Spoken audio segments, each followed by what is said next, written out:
Did everybody get full on Thanksgiving?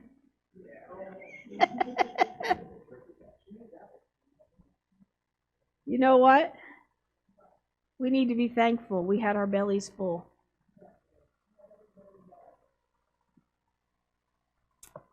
And you know, God has been showing me to be more mindful of others and not so self-centered and not so focused on me. When Pastor Helen asked me to bring forth the word, I'm reading a book by Kevin Zadai, and many of us know who he is. He's the gentleman that was actually taken to heaven on the operating table. He had died. He was on Sid Roth. And he has written many books since he's come back. He didn't want to, but God said, I need you to go back. And so I've been listening to him, and I got his one book that he has just written, and it's called The Power of Words. I know we've heard it many times here in this place, but until we get it, which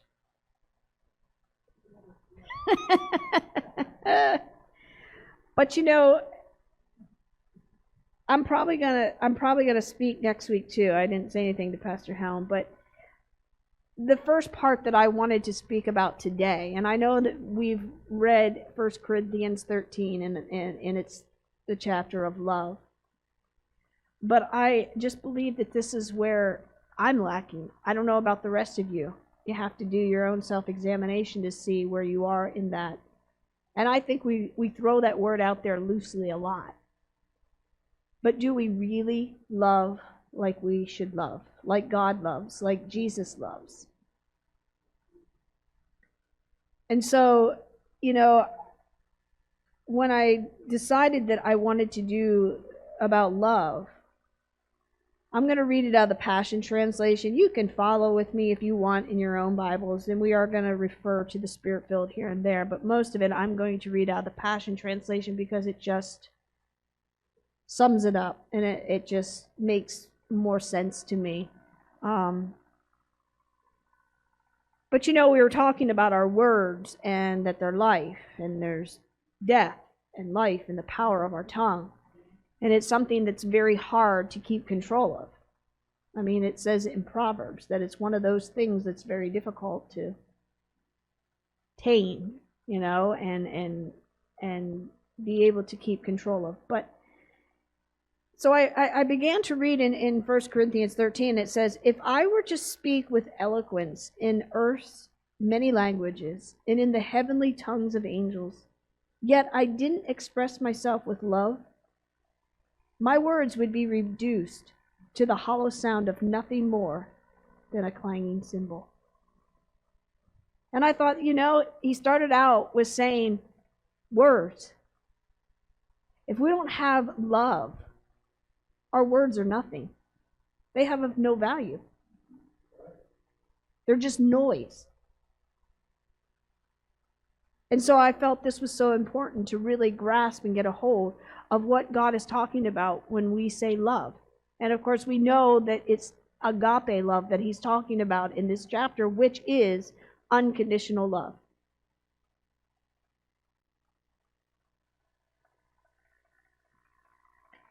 And if I look here down in my footnote that I'm going to be referring a lot to, and I really encourage you that if you have not got the Passion Translation Bible, I know he has not finished it yet. It is such another good resource because it gives you a whole nother different perspective of the word. It gives you the Greek, the Aramaic, the Septuagint. Thank you. It gives you from all different, because we've lost so much in the English translation of the Bible. And so this one just kind of wraps everything together in one. And it just gives you more understanding. And I think that's what we need, is a greater understanding of what God's really trying to tell us in his word. So from the Aramaic word for love, it's a homonym that also means to set on fire. It is difficult to fully express the meaning of this word and translate it into English. You could say the Aramaic concept is burning love or fiery love, coming from the inner depths of the heart as an eternal energy, an active power of bonding hearts and lives in secure relationships. That's powerful. Do we have that kind of love burning inside of us? That it's bonding hearts and lives in secure relationships? What's one of the main things that the enemy does or tries to come and do? And that's divide, bring disunity among siblings, family, churches, husband and wife. And you know, even the world now has devalued family. You know, they've made it so screwed up. You know, now, you know, the same-sex marriages and the transgender, and it's the enemy has made such a mockery of what God intended and planned and put into plan for a man and a woman to come together and have family. And you know, James and I were talking about this the other day. We were on our way to his mom's for Thanksgiving, and we were talking about, you know, that some of the stores were still open. And I said, it's so unnecessary that people can't even spend time with their family for one day, that these places have to make all this money and thinking they're going to lose out, which I think they do. I think they lose out as in making money, because you still have to pay employees to be there. You have to pay for the lights to be on and all these things. And I just don't think it's worth it, but they think they're going to lose $1 if they don't. And yes, it is greed. And, you know, I said, I remember the day when, you know, Sundays, nothing was open on Sundays. You know, I mean, my mom would put a roast in before we went to church in the morning. And when we got home, we had a big dinner and took naps. I mean, that was our Sunday. And we have lost that because nobody values family or family time anymore. We're all busy. We're all, you know, having, you know, whatever it is that we need to do. And so I think we've, you know, unfortunately, the church has kind of gone to the world's way in some of this stuff, that we've not, you know, continued to carry on the things that God would have us to. And that's making family important, and, you know, being there, and even family outside of, you know, our home. You know, yesterday my gram called me, and James and I were getting pedicures. Yes, James loves pedicures. And so she called me and she said she was having this issue and she needed us to come if we could. And I said, okay. You know, it was inconvenient. I didn't really want to, but yet, you know, these are things that God's showing me, that she's 93 years old. You know, I don't know how much longer she's going to be on this earth, and how much inconvenience is it really? I mean, she lives like a mile away. And it was just the fact of fighting that flesh. I wanted to go home. I just wanted to relax for the rest of the evening. You know, it was 4 o'clock. I didn't feel like, you know, and so God's showing me that we have to begin to start putting other people before ourselves, and fulfilling those fleshly desires and needs, you know, and like James said before, you know, God's speaking through him and saying, get uncomfortable. You know, so many times we want to stay in that comfort zone, and it's all about me, and what I can get, and when I want to do it, when I don't. And God is just really showing me personally how that needs to change, because how do we expect God to move if we are so self-seeking and just all about me? And, you know, I just think so many times, you know, even out when we're in stores and we're, you know, going in line, or we're driving in the car. We've heard this many times. Someone pulls out in front of us and we're just like, what are they doing? What is wrong with these people, you know? And I mean, even with everything that's going on within the politics and just everything that's going on there, that, you know, we get irritated. We're easily, you know, get agitated. And this is not how we are to be. And, you know, I'm speaking for myself here. I mean, I still watch people with masks on, and it just ruffles my feathers. I'm like, what is wrong with people? I mean, these are things that come out of my mouth, or they're in their car by themselves with a mask on. And I'm just like, you know, we have to begin to really love people where they are. Amen. And I don't know their background. I don't know. They could be fighting cancer right now. They could be going through chemotherapy right now, and I don't know that they need the mask. Maybe they have a poor immune system. I don't know. But, there's just so many things that we don't know about people because we've not walked in their shoes, but yet we're so judgmental, and we sit in a place of like, our ideas and our ways are so much greater than everybody else's, and why are they not following along with them? My ways make sense. So why are you not following as suit? This is how we think about ourselves. And so to me, this is just a real self-examination of where we are with our love. It says the Greek word is agape, which we know, which describes the highest form. It's the highest form of love. It is the love God has for his people. It is an intense affection that must be demonstrated. It must be demonstrated. This is just not something you keep to yourself and say, oh, I love people, I love people. But yet you never display it, you never show it. It is loyal, endless, and an unconditional commitment of love. It is not abstract, but devoted to demonstrating the inward feelings of love toward another with acts of kindness and benevolence. When's the last time we've showed an act of kindness?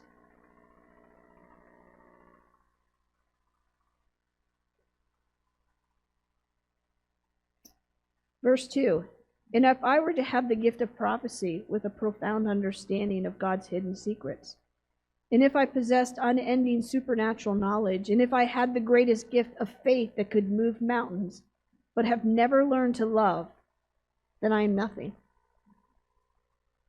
We can have all the gifts moving here. We can have faith that moves mountains.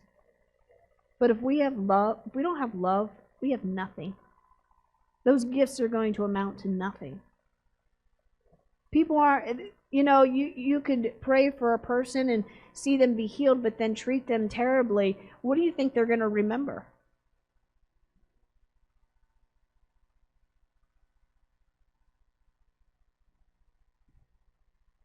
In the footnote here, it says the Greek present infinitive indicates a continuous aspect, which means a faith to keep on removing mountains or to remove one mountain after another. Now, we talk about faith, and yes, it is one of the key things that we need to walk in this walk with God. But even faith that moves mountains is not greater than love.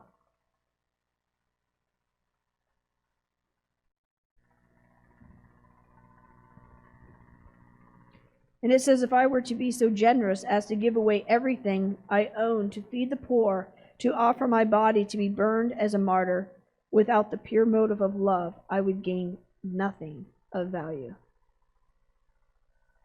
I don't even think we have to talk about that, because how many of us would be willing to even go to be burned on a stake?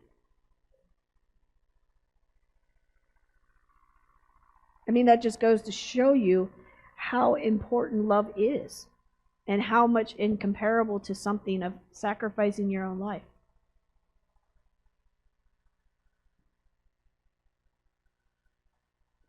And I guess this really just shows me that,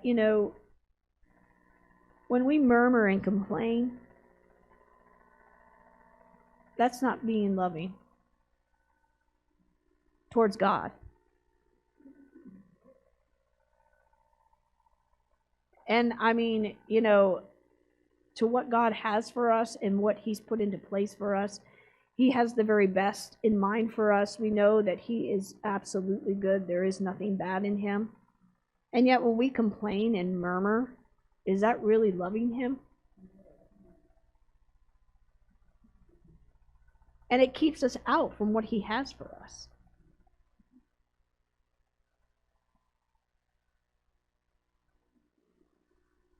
It says love is large. This is verse 4. And incredibly patient. Incredibly patient. Are we incredibly patient?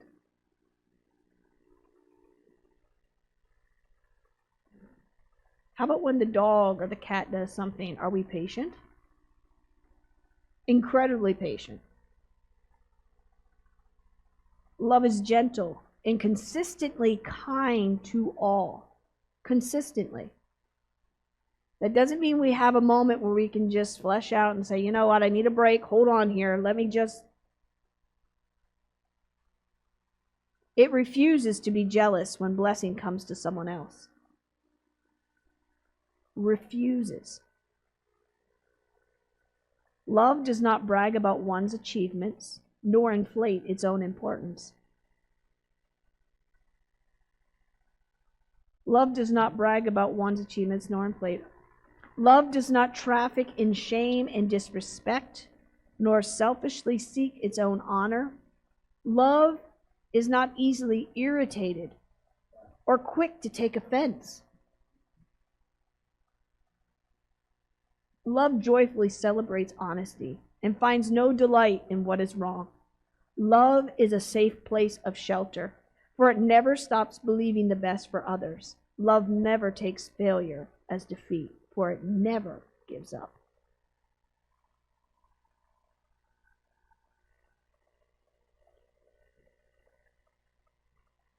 In verse 5, where it says that I have new glasses, so just bear with me.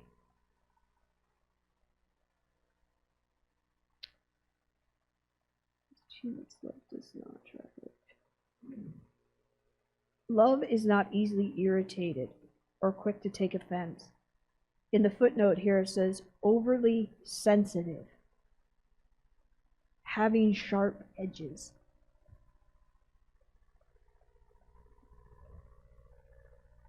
Are we overly sensitive?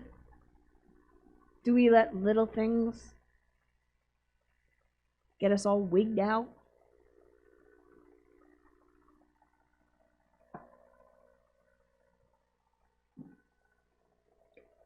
I want to just read this out of the Message Bible because, once again, it's just another translation to give us just a better look.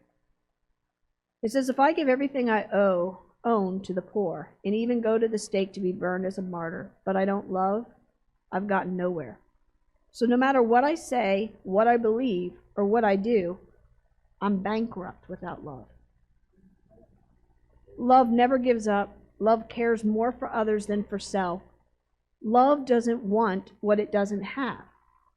Love doesn't strut, doesn't have a swelled head, doesn't force itself on others, isn't always me first, doesn't fly off the handle, doesn't keep score of the sins of others, doesn't revel when others grovel, takes pleasure in the flowering of truth, and puts up with anything. Trusts God always, always looks for the best, never looks back, but keeps going to the end.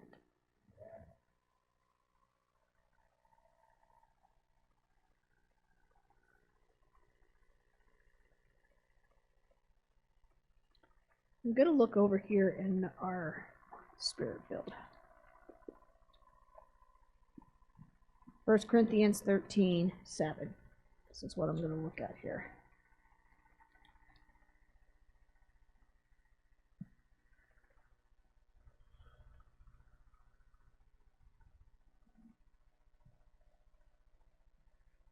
First, I'll look it up in here.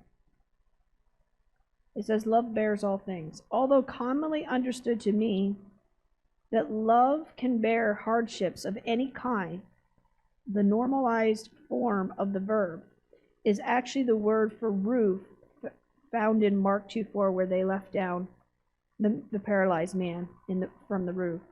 But Paul is saying that love covers all things like a roof covers the house. Love does not focus on what is wrong, but will bear with the shortcomings of others, and like a roof protects and shields. You could say that love springs no leak. It is a safe place that offers shelter, not exposure. How many of us go that extra mile when someone is doing something they shouldn't be doing? Do we go and we share it with someone else? Do we give our opinion? Instead of covering them, protecting them, so that only the best is made evident and everything else we're protecting and keeping?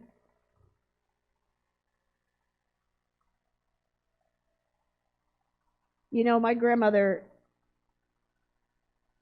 for years, she kept hidden about my grandfather. We never knew anything about it. She took letters that he had received from another woman and tucked them on the inside of a suit jacket and pinned them there. None of us knew. Not even my father. Because she never wanted tainted his reputation. She always wanted people to see the good in my grandfather. Today, man, our spouse does something, we're off to our first friend and telling them everything. They're rotten, they're this, they're that. Where we should be covering and protecting so that only the best is shown. The church has come to a place where we're the first ones out there ready to show everyone's flaws, or, you know, this church did this or this pastor did this, instead of covering it and keeping it and trying to see that person be restored and changed. We're the first to get on the phone and say, did you know such and such and such and such did this? And I know we've heard this many times, but we're not doing it. So obviously, we're not allowing that love to really work and move in our lives.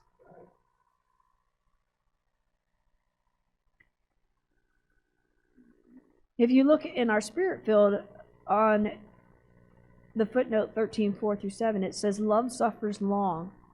It has patience with imperfect people. Has patience with imperfect people. No, we're all perfect here, aren't we? Imperfect people. You know, people would complain about a church that they're attending, and they're like, I'm going to go to this other church. You know,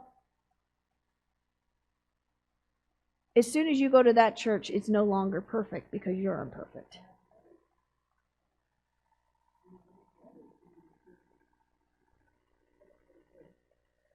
We all have the flaws. We all have things in our lives that, you know, we're not always bright and cheery and have the best attitude.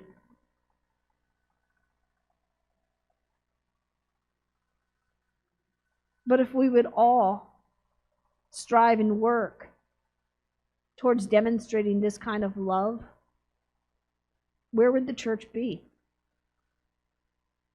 I think the world would have a different perspective of her. Because so many times we've focused on all of the gifts of the Spirit. We focus on all these things. But through this chapter, it's saying, but without love, those things matter nothing. They're nothing. If we don't have love, then you can do all this other stuff, but it's really not going to do anything. It's not going to cause the church to grow. It's not going to cause people to run to God.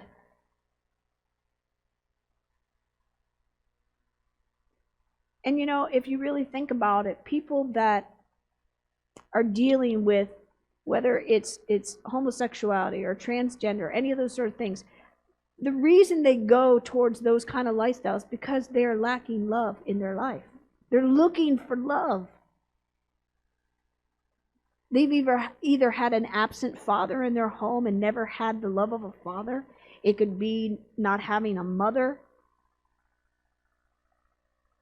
But see, that's how the enemy works, and that's how he distorts, and that's how he gets us to focus on all this other stuff. And these people just want love. Real love, not fake love. They want real love.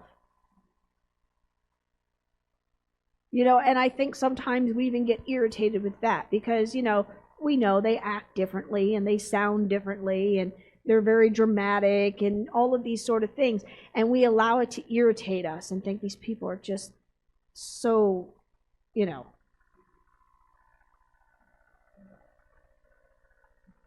And yes, and we can come against the spirit, and we've heard this, but not the person. The person needs love. And sometimes I think we have a hard time distinguishing between the two.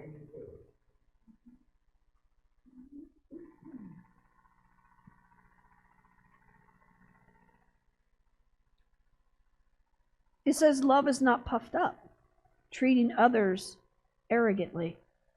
It does not behave rudely, but displays good manners and courtesy. Love does not seek its own, insisting on its own rights and demanding precedence. It is unselfish. Love is not provoked. It's not irritable or touchy, rough or hostile, but is graceful under pressure. How many of us are graceful under pressure?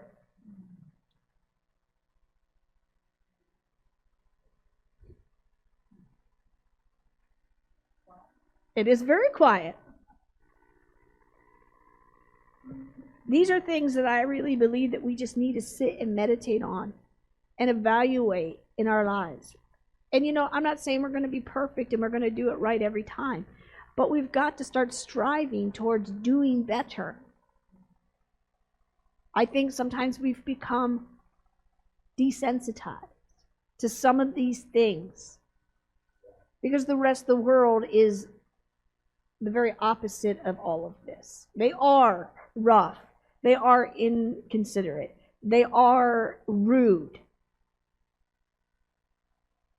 And so sometimes I think we get the attitude is, fine, I'm just going to fight back. If that's how you're going to be, then that's how I'm going to be. That's not how it is. Exactly. Did Jesus do that when he was walking on the earth? And he had a lot coming against him. And I heard a minister say this. When we complain and murmur, what do we really have to complain about? Because Jesus lost everything. If anyone has the right to complain, it would be him. And did he? No. He gave up everything. He gave up his home in heaven. He gave up his position where he was with the Father. He had to leave that all to come here in human form so that he could experience what you and I experience, whether it's, temptation, sin. He already knew what it was like to be in a perfect place. And he had to give that all up to come down here and overcome it in his natural form so that you and I can live a life that can be an example to those here on this earth, and yet we still don't. We still murmur. We still complain. It wasn't enough. It didn't do this. It didn't do that. We have nothing to complain about. Nothing. There are people that are suffering in other countries. They are put in jail. They have nothing. They are being whipped. They are being killed. Just to love Jesus and to speak about him. And we complain because we've got to come here 3 times a week and have prayer. These people are willing to lose their life so they can just tell one more person about Jesus. But once again, we as the United States, we are selfish people. We are ungrateful. Yeah, and it's come to that. Now we're fighting against what color should deserve more and who shouldn't. Really? I believe God's colorblind in that way. He made all of us. And we all have a uniqueness, and we all have something that He's called us to. But it doesn't make one better than the other. But yet, unfortunately, the church has fallen into the same things. We've fallen into the same deception, the same lies. And we've allowed things like that to divide us and to keep us separated, instead of loving each other, tolerating one another. Yeah, are we going to be annoying sometimes? Yes, we are. But we need to love each other even where we are. No matter how many times we've fallen, no matter how many times you have to pick somebody up and dust them off. You know, you have family members that they just constantly do the same thing over and over and over again. And it's like you can talk to them, they're blue in the face, and they still don't see it. But you still love them. You still contend for them. You still fight for them. You cover them. You don't go and say, well, they're at it again. They're out doing this again. No, you cover them and protect them so that their reputation doesn't get tainted. Because they're being deceived by whatever it is that they're walking in. They're being deceived by something.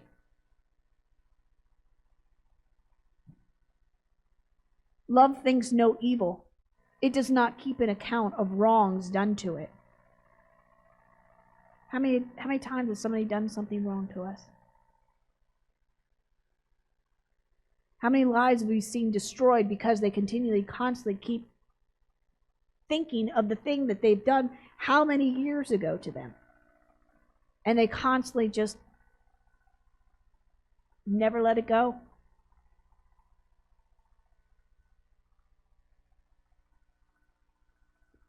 Instead, it erases resentments. It erases, it gets rid of it.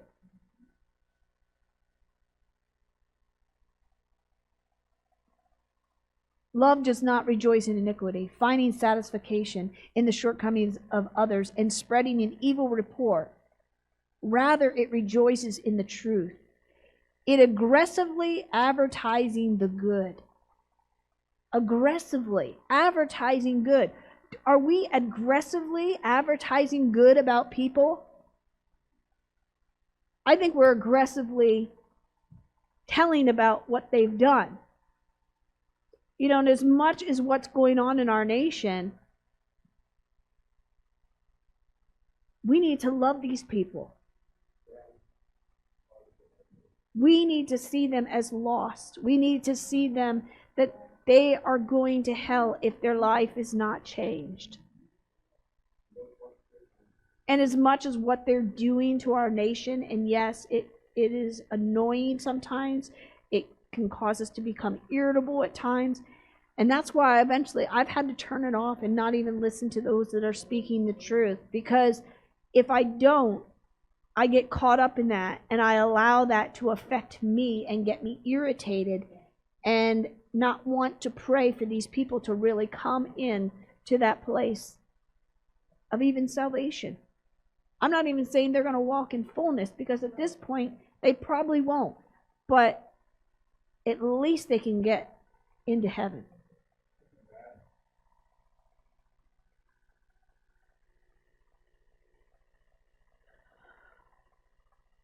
It says love bears all things, defending and holding other people up. Love believes the best about others, credits them with good intention. It's not suspicious. Love hopes all things, never giving up on people, but affirming their future.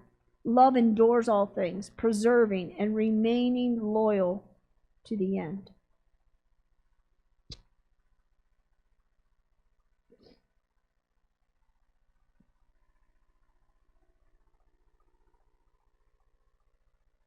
Do we do that?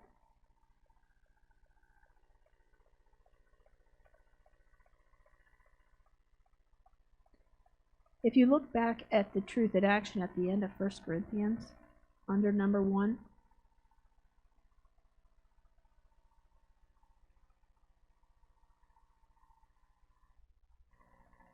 under the action part, it says, discipline yourself in the practice of agape love in every attitude, thought, word and deed.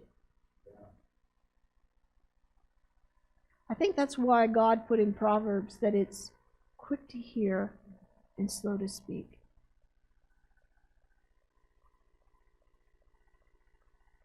I think it would be better for us to look at the situation and before responding and reacting to it, thinking to yourself, okay, now how can I respond in love?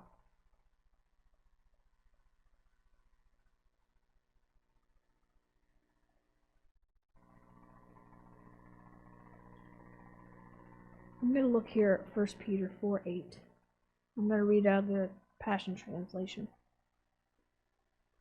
It says above, constantly echo God's intense love for one another, for love will be a canopy over a multitude of sins. In the footnote, it says the Greek verb echo can also mean to maintain, to possess, to keep, or to be so closely joined to something that you become its echo. In this case, we join ourselves so closely to God's love that we echo his forgiving, fervent love towards one another. I want to be God's echo. Jesus was. He said, I only say what the Father tells me to say. I only do what the Father tells me to do. That's an echo. That's what we need to be focused on and be God's echo.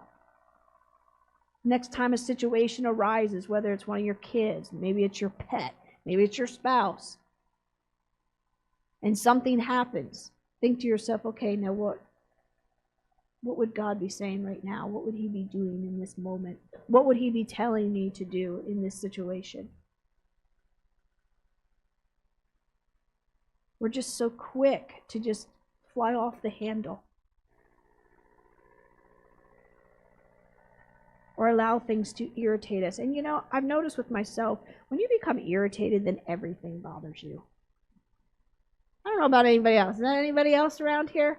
Once one thing sets you off, it's like everything sets you off. The smallest little thing.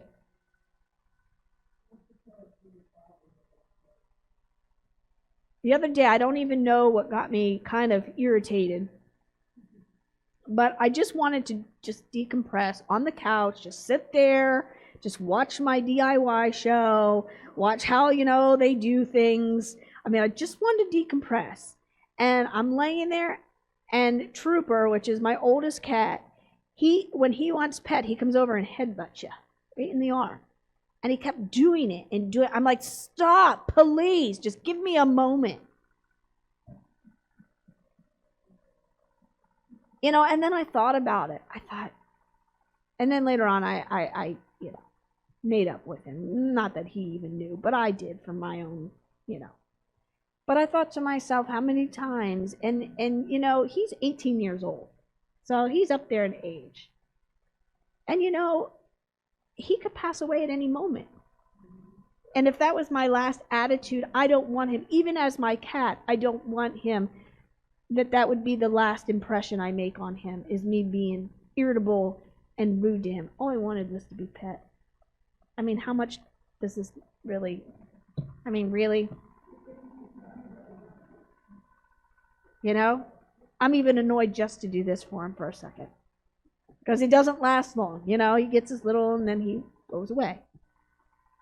But yet I couldn't even give him at that time. Because it was about me. I am decompressing right now. I need this moment. My cat doesn't know that I need that moment. He just sees me laying on the couch and like, hey, that's an opportunity to get my head rubbed. True. He probably was feeling. Because, animals are sensitive. They know when we're upset or we're sick. They know that. And, if you're not in that place where you can practice on people yet, practice on your pets of showing them love. Start small. Start in those little places and start recognizing when you've become agitated and loud, the little things like that. it causes you to take a temperature of where you are. Yes.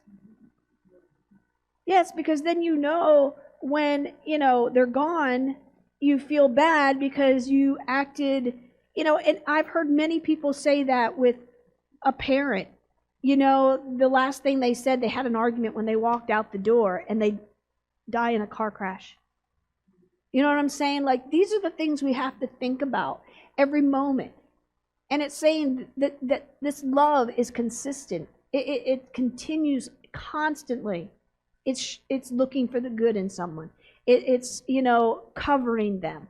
I mean, this is constant. This isn't like a kind of like we can kind of weigh it in the balance, like, well, they kind of deserve a little bit of love, but I don't know. This really, I mean, we can't. It's constant. What if God did that? I mean, come on. He's probably looking down thinking, oh, like, what in the world? When are they going to get it? How many times do we say that to people? When are you going to get it? When are you going to understand? We sit in a place like we've got it all together, and yet God is looking down on his people and his creation. And he's thinking, oh my goodness, when are they going to get it? And he's done everything. He has put everything into place. There isn't anything that's lacking. There is no shortcomings in him. I mean, I can kind of understand for us as human beings, we've got some shortcomings and we're going to fail each other here and there. God will never fail us. And yet we complain. And he's thinking, I mean, I don't think he is, because he is love. But if anyone deserves to be irritated or annoyed,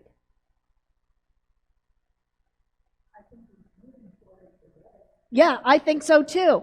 And that's what we should be doing for each other. Instead of having the attitude as in, seriously? Seriously? Can you, I mean, this doesn't take a rocket scientist to figure this out. No. Like Pastor Harold says, absolutely. We're rooting for that person. Come on. I know you can do it. I know you can see this. I know you're going to overcome. I know you're going to rise above this, because I love you and I have confidence in you. And I know what God has put inside of you. It's far greater than where you are right now. But no, we allow irritation, and we allow, just because we don't want to deal with it anymore. So we're just kind of giving that finalized thing to that person to say, you need to just pick up your big pants and move on.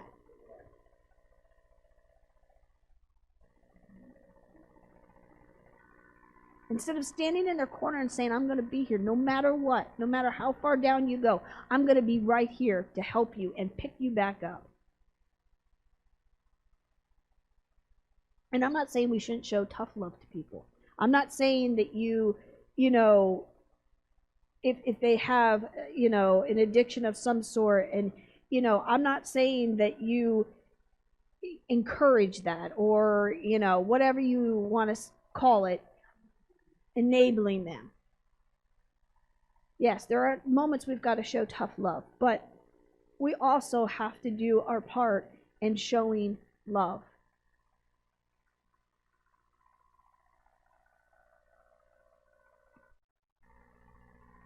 I'm going to read here out of Proverbs 10:12.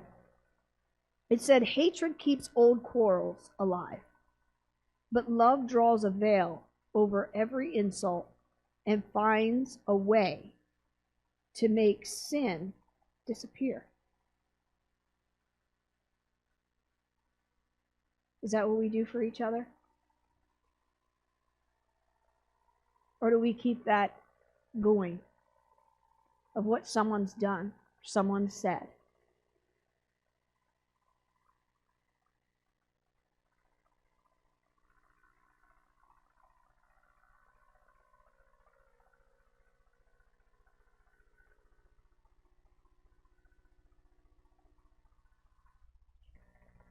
The footnote for 13:8 here, it says, love never, not even once, fails. lapses. Love never falls down. It keeps going higher.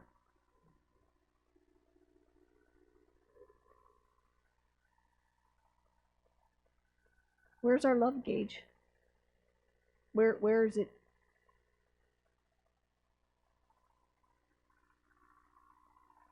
According to this, it should keep going higher. Every day we should be striving to show more love. Going out of our way. Doing something that's uncomfortable. Doing something that interferes with my time. That's the thing that I've even started in myself. You know, my gram, she'll call me, and it's funny, every 2 weeks she'll call me and she'll say, hey, if I order bread from Rosencrantz, will you go pick it up for me and bring it? And I'm like, okay. Sometimes I don't tell her, but inside I'm like, oh, so annoying. That's not love. I should do that in love. She's 93 years old. How long does it take me to go over to Rosencrantz, pick up 2 loaves of bread for her, and drop them off?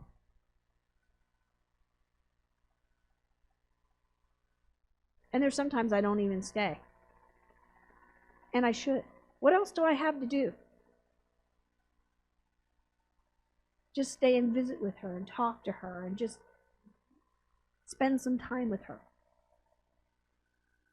These are things that God is showing me for myself that I need to get better at, that I need to do better.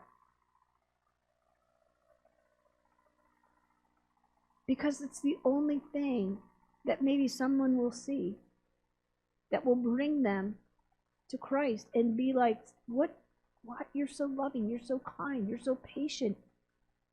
You don't get irritated, you don't get upset.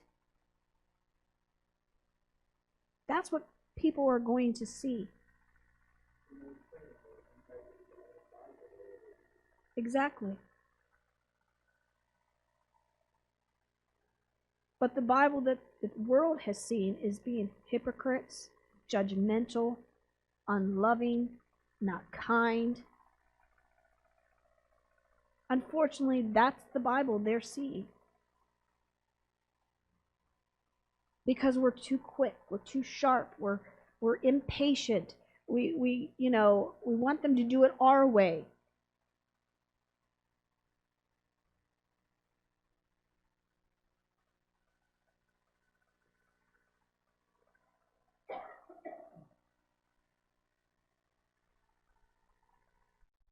If you look at verse 9, it says, our present knowledge and our prophecies are but partial, but when love's perfection arrives, the partial will fade away.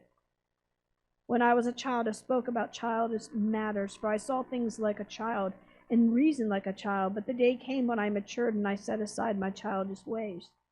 For now we see but a faint reflection of riddles and mysteries, as though reflected in a mirror, but one day we will see face to face. My understanding is incomplete now, but one day I will understand everything, just as everything about me has been fully understood. Until then, there are 3 things that remain: faith, hope, and love. Yet love surpasses them all. So above all else, let love be the beautiful prize for which you run. We should be running towards love. I think it's ironic that, one of the, I guess, popular tattoos that everybody gets on them is faith, hope, and love. But how many really follow that? It sounds good. It looks good. But if you're not doing it, it amounts to absolutely nothing than just some writing on your skin.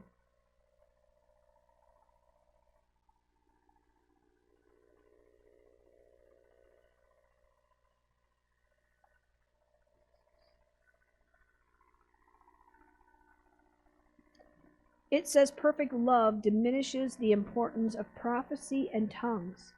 Paul could be saying that they will cease being important when compared with perfect love. That which is perfect is love and is greater than the gifts. Perfect love puts everything else in second place, for God is love. We could have all the gifts we want. We could have all the speaking in tongues we want and interpretations. But if there is not love here, in God's eyes, those things are all second. Love is first. And I think too many times we get focused on the wrong things.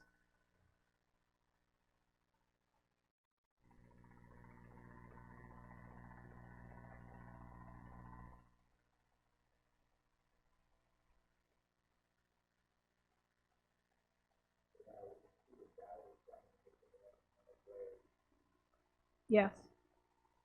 We got to stop it. As soon as we get a thought, as soon as an attitude tries to, or an offense, because sometimes, we may think they meant something when they didn't. And we're making something out of something that there's not.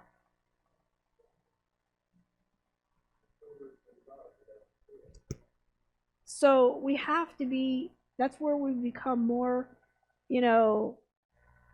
just more patient and just looking, once again, looking for the good. Thinking, maybe they just didn't mean that the way they said it. Maybe it just came out wrong. Instead of just always thinking, wow, that was rude.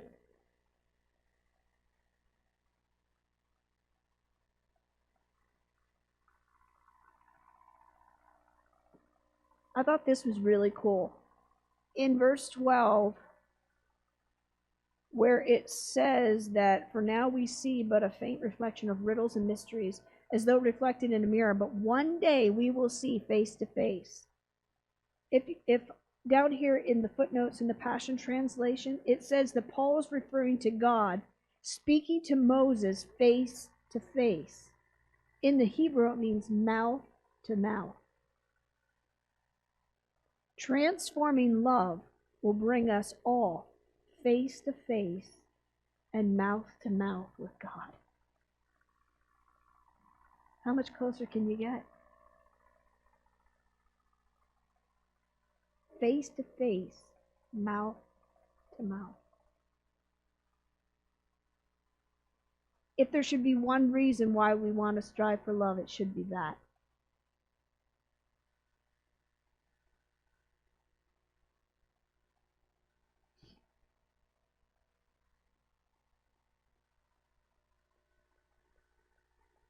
It says that Paul gives us 10 characteristics of divine love in this chapter. 1. Love is patient under stress.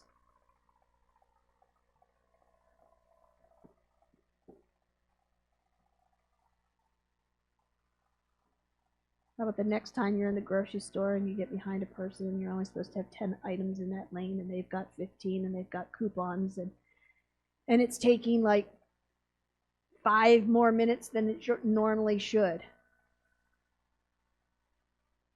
Are we going to be patient under that? Or are we going to do? Might not say anything. But people are watching. People are looking. Number 2 is kind at all times. Are we kind every day, every moment, every time?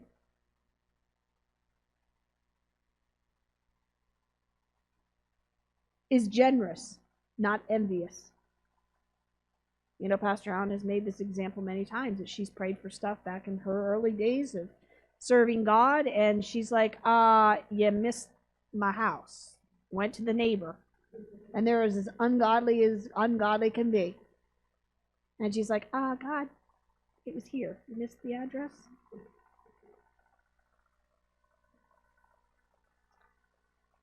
Is humble, not self-promoting.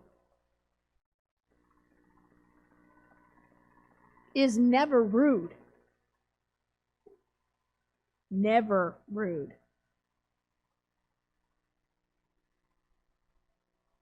does not manipulate by using shame, is not irritable or easily offended. It celebrates honesty, does not focus on what is flawed, and is loyal to the end.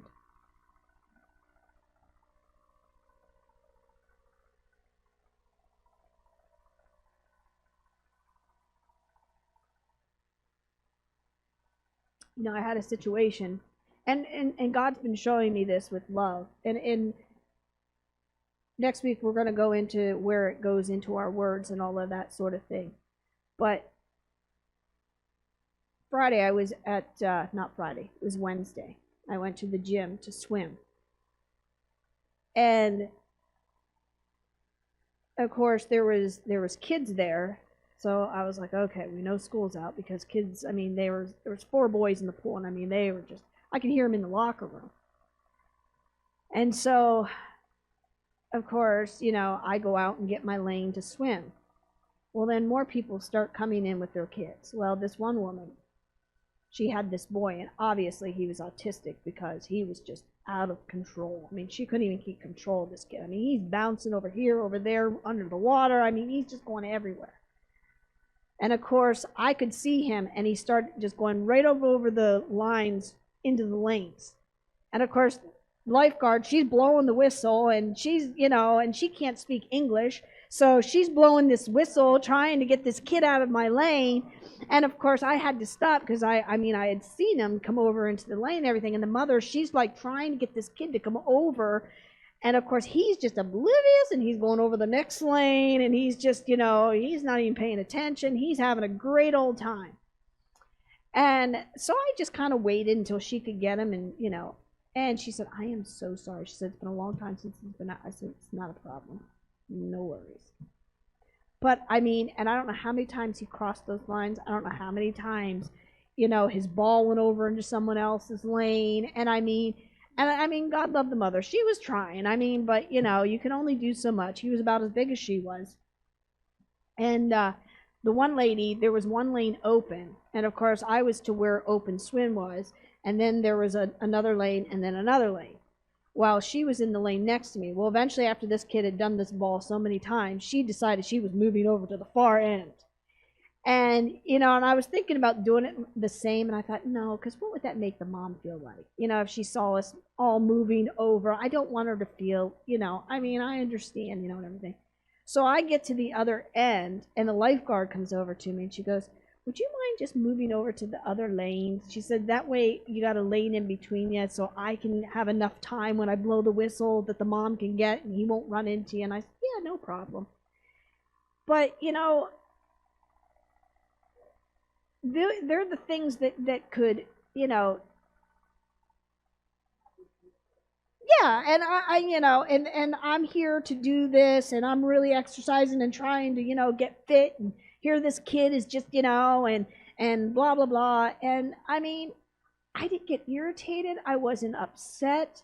I just, yeah. And I thought to myself, it's not worth it. Because what would I get out in my workout if I got upset and irritated by it?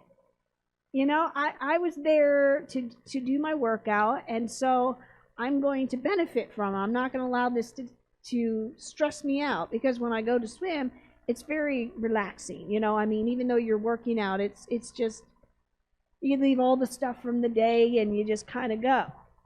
And so,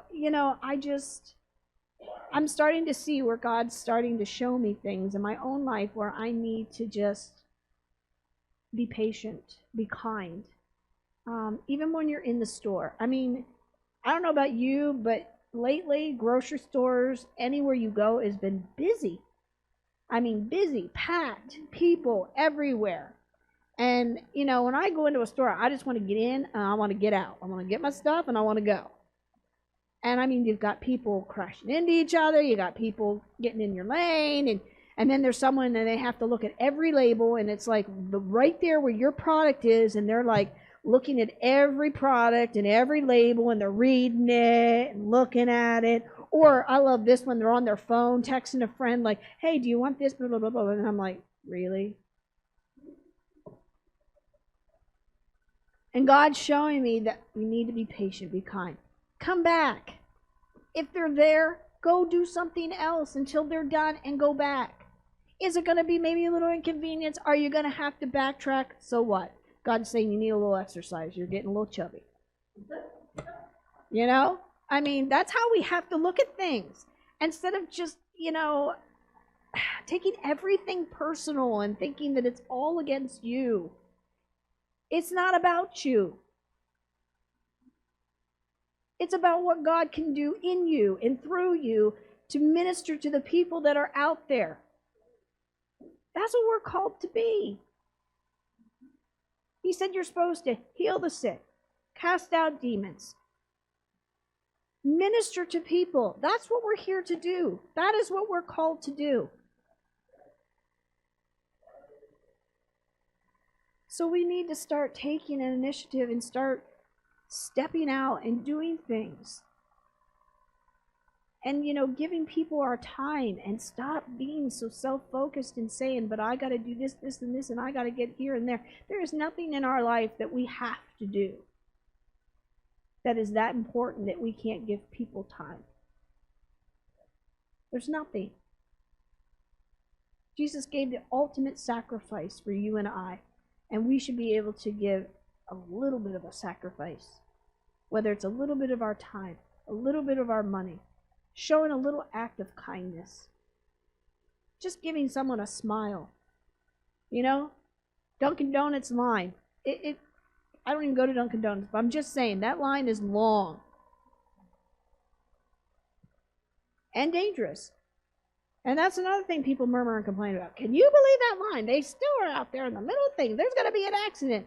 Why are we not speaking differently? Why are we being irritated? We're not even in the line, and we're complaining about it. But the thing of it is, those people that you've been waiting in line, you get up to your product, if the girl's kind of rude, show her a little bit of kindness. Pay for somebody behind you. Do something.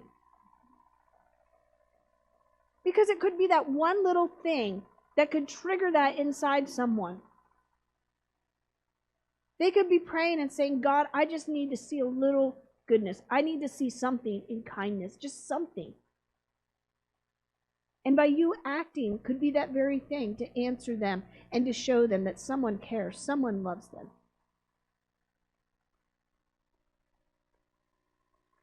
But so many times we are so caught up in me, my. Don't you think God already knew this? Don't you think he already knew that this is what love would do? That it would transform and change people's lives? And why he's making it as the most important thing? Above gifts, above tongues and interpretation. Yes, all those things are important, and yes, they will minister to people, but love, without love, those things are going to be absolutely nothing. I was almost going to show a video, and I forgot, of a man. He stood out on a city street, had a blindfold over his eyes, and had a sign that says free hugs. People came up to him and hugged him, and he just hugged them. One woman, she just sat there and cried. She said she had just lost her mom, and she needed just a hug. Stranger. I don't even know if he was a Christian. Just taking his time, standing on a street, not having a blindfold so he doesn't see who they are.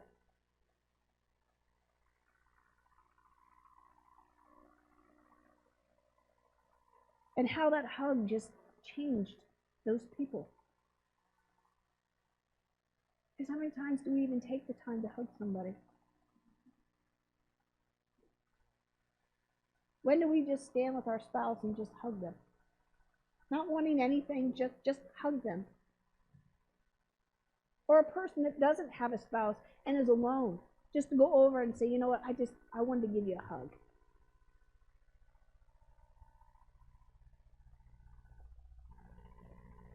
Before we're done here, I want us to look at It's on page 26 in our Bibles. It's the Kingdom Dynamics. And it's under brotherly love.